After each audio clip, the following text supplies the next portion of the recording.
கர்த்தருக்குள் பிரியமானவர்களே, இன்றைக்கு கூட தேவன் எனக்கு கொடுத்த ஸ்லாக்கியத்துக்காய் தேவனை நான் துதிக்கிறேன்.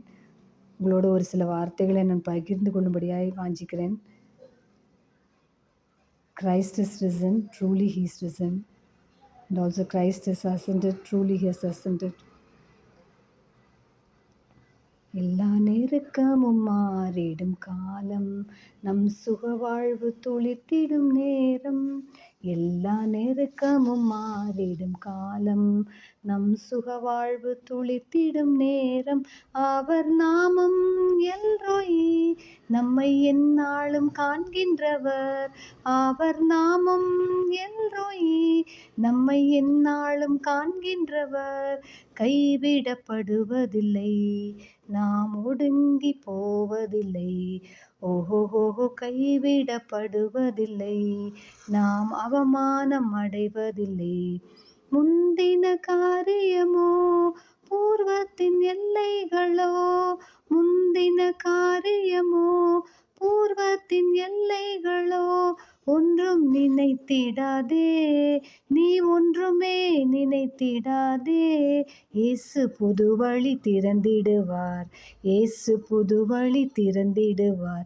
அவர் நாமம் எல்ரோய், நம்மை எந்நாளும் காண்கின்றவர். அவர் நாமம் எல்ரோய், நம்மை எந்நாளும் காண்கின்றவர். கைவிடப்படுவதில்லை, நாம் ஒடுங்கி போவதில்லை.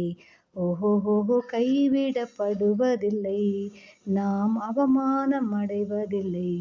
எல்லா நெருக்கமும் மாறிடும் காலம், நம் சுகவாழ்வு துளித்திடும் நேரம்.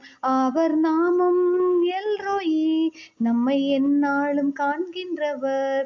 கைவிடப்படுவதில்லை, நாம் ஒடுங்கி போவதில்லை.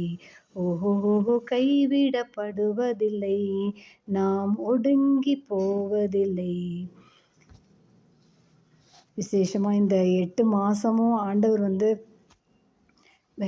ஒரு பெரிய ஒரு ரிவைவல்குள்ளே எங்களை கொண்டு போனார். விசேஷமாக ப்ரேயர் வாரியர்ஸ் எல்லாம் நாங்கள் ஒரு 8 மாதமாக தேவ சமூகத்தில் காத்திருந்து நாங்கள் எங்களையே ஒப்பு கொடுத்து, குடும்பங்களை இப்போ ஒவ்வொரு காரியத்தையும் ஒப்பு கொடுத்து நாங்கள் ஜெபித்தோம். ஊழியக்காரர்கள் எங்களை வழிநடத்தினாங்க. கர்த்தர் பார்த்திங்கன்னா அற்புத விதமாக இந்த நாட்களில் எங்களை நடத்தி இருக்கிறார். எவ்வளவோ காரியங்கள் இது எப்படி முடியும் என்று சொல்லி பயந்த காரியங்கள் எல்லாம் ஆண்டவர் ஜெயமாய் முடிய பண்ணினார். கிறிஸ்து மெய்யாகவே ஜீவனோடு கூட இருக்கிறார் என்று சொல்லி நாங்கள் உணர்ந்து கொள்ளும்படியாய் கர்த்தர் எங்களுக்கு கிருபை பாராட்டினதுக்காக தேவனை நாங்கள் நன்றியோடு கூட ஸ்தோத்திரிக்கிறோம். அன்றைக்கு கூட யோவான் புஸ்தகத்தில் நான் வாசித்து கொண்டிருக்கும் பொழுது பார்த்திங்கன்னா ஆண்டவர் ஒவ்வொரு இடத்துலையும் அப்போஸ்தலர்கள் தேடுறாங்க. நாத்தான்வேலு ஒவ்வொருத்தரையும் பார்க்கும்போது ஆண்டவர் அவங்க பார்த்த உடனே அவர்கள் என்ன காரியத்திற்காக தேவனிடத்தில் வந்தாங்கன்னு சொல்லி ஆண்டவர் என்னத்தை தேடுகிறீர்கள், யாரை என்ன வேணும்னு சொல்லி ஆண்டவர் அவர்கள் கேட்கிறதற்கு முன்பதாகவே ஆண்டவர் அவர்களுடைய இருதயத்தின் வாஞ்சைகளை அறிந்து அவர் நிறைவேற்றினார். அதுபோல் ஆண்டவரே உங்கள் வாழ்க்கையில் நிச்சயமாய் தேவன் பெரிய காரியங்களை செய்வார். ஏன்னா நான் ஒவ்வொரு நாளும் படிக்கும் பொழுது, வேதத்தை வாசிக்கும் பொழுது ஆண்டவர் இவ்வளவோ பாரத்தினோடு கூட நான் படிப்பேன். ஆனால் ஆண்டவர் அந்த நாள் முடிகிறதுக்குள்ளே அந்த தேவையை, அந்த பாரத்தை ஆண்டவர் நீக்கி போட்டதை நான் உணர்ந்தேன். அந்த தேவைகளை தேவன் சந்தித்ததை நான் உணர்ந்தேன். அதுபோல் உங்களுடைய வாழ்க்கையில் நிச்சயமாய் செய்வார். வேதத்தை அதிகமாய் வாசிங்க. வாசித்து துதித்து தேவனை உங்களுக்கு எப்படியெல்லாம் ஜெபம் பண்ணி தேவனை மகிமைப்படுத்தணும்னு தோணுதோ, இல்லை துதிச்சு மகிமைப்படுத்தணும்னு தோணுதோ, அப்படியெல்லாம் செய்து கொண்டே இருங்க.